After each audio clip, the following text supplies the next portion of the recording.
We'll discuss takeaways from SNA's Legislative Action Conference, IMFA's Silver Plate Award winners, and a New Jersey bill that would allow students to donate unused meal plan funds. Hi, I'm Raina Estrada, editor at FSD, and this is FSD in 5, a quick look at 5 food service stories that you should know about.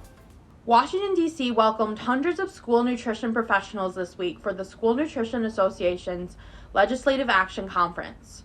Top of mind for attendees this year were meal reimbursement rates, changes to the school nutrition standards, and more. Here are 3 takeaways from the conference. Number 1, meal reimbursement rates remain a pain point. Number 2, changes to school nutrition standards are causing worry as well. And 3, the U.S. Secretary of Agriculture reiterated his support for universal healthy meals for all. U.S. Secretary of Agriculture Tom Vilsack addressed attendees in person on Monday morning, where he thanked them for all the work that they do to keep kids fed and reiterated his support for healthy school meals for all. Texas Tech and Seattle Public School leaders are among IFMA's Silver Plate Award winners. The International Food Service Manufacturer Association on Tuesday unveiled the winners of the 70th Annual Silver Plate Awards, recognizing best-in-class leaders in multiple food service categories. Winners are chosen from a slate of industry nominees by a jury of trade press journalists and previous award winners. A secret ballot will determine one Silver Plate honoree to receive the association's highest honor, the IFMA Gold Plate. That award, along with the Silver Plate honors, will be presented on May 18th in the Great Hall at Chicago's Union Station.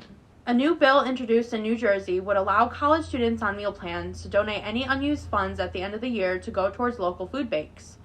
Bill A-2166 would require public higher education institutions in the state who offer meal plans to set up policies and procedures to allow students to voluntarily donate leftover meal plan funds to the New Jersey Emergency Meal Fund.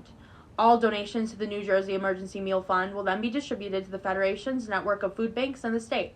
The University of Denver's food pantry seeks to address food insecurity by offering no-cost food to DU students.